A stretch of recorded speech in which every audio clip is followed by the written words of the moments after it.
funny story I want to share with everyone. 20 years of coaching in small town athletics. We had a new director that came in and took over our baseball program. And their first move was to change the names of the teams from the Pirates and the Cubs to the Raspberries and the Blueberries. Certainly everyone kind of scratched their heads and kind of wondered in bewilderment. And then the next move after that was there was no more keeping score or statistics for any of the players.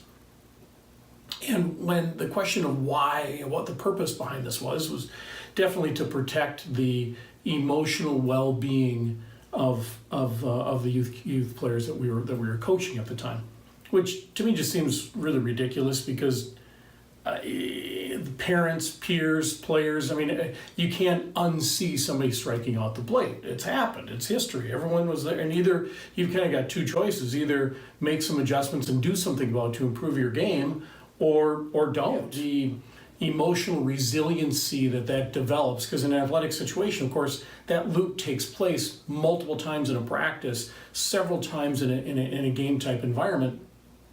And translating that to the professional world, when we look at top professionals, there's definitely an emotional resiliency there that is core to their success.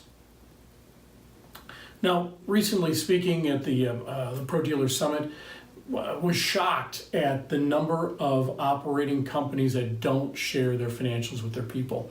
The question came up, and it was like 80% of the room was not sharing the financial details with their employees.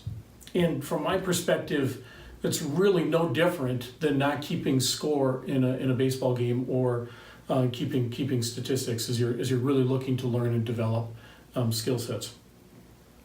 One of the things I want everyone to really understand is that as a recruiting firm, when we call these companies mushroom companies. So an organization, or sometimes it's a leader too, right, that just decides they want to protect their people and thinking they're protecting their people and refuses to share financial details.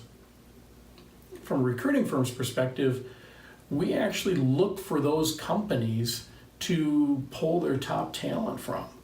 And we know, all of our recruiters know, we've had a really high success rate of being able to extract out the top level talent from companies that practice in that way. Really simply, the best professionals out there, they want to be measured and they want to be rewarded based upon the economic impact that they're bringing to the organization. The culture that not doing that, what that attracts certainly is mediocre level talent that's putting in a mediocre level effort. And the top talent within that group certainly understands that and is certainly looking to challenge themselves at a higher level and also be rewarded based upon what their actual efforts are.